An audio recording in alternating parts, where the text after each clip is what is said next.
I wish I could tell you that I remember every single detail of that night. But what happened to me that day was that I woke up I was completely blacked out. And I'm so transparent because I want you to know who God is. It's not about me. It's not about my story. It's not about my journey. It's about you seeing who God can be to you. I woke up in the middle of the night, I was blacked out. I remember bits and pieces of what happened.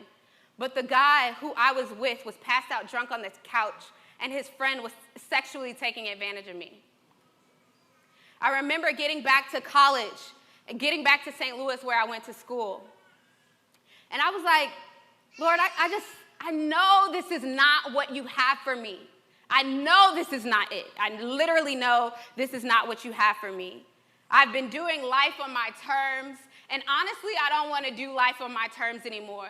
Because me putting myself in these positions, now I wasn't blaming myself, but what was happening, because I didn't understand, I was like, God, if you love me, why would you have allowed this to happen to me? But what happens, I'm no theologian, but what I do know is that when you're walking outside of the will of God for your life, you're opening up yourself to be more susceptible to things. Sin leads to destruction. So when you're living in sin, you're opening yourself up to all these things. And I just remember during that time, just going back to God and being like, whatever you have for me, I don't know what it is, but I surrender all. I give you everything that I have. I don't know what it looks like, but I'm going to give you everything that I have. And I made a commitment to live my life for God, but I also made a commitment to be pure and to pursue celibacy. Now, I wish I could tell y'all that I stuck to it the whole entire time. That's not my story, that's not my journey, but what I stand here before you today is as a woman who was addicted to pornography, as a woman who had struggled with promiscuity throughout my childhood and young adulthood. I stand here before you, it's been nearly 4 years. And that's not a hand clap for me, it's literally the goodness of God.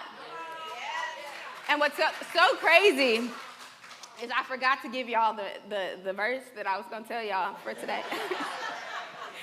Okay, so the verse that we're talking about today, which is the foundation of what I'm talking about, is 1 Corinthians 2:9.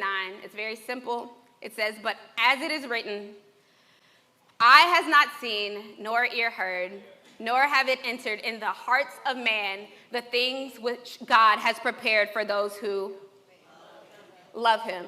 Love is the only prerequisite. Not to those who get things right the entire time. Not to those who are perfect. Not to those who never get it wrong.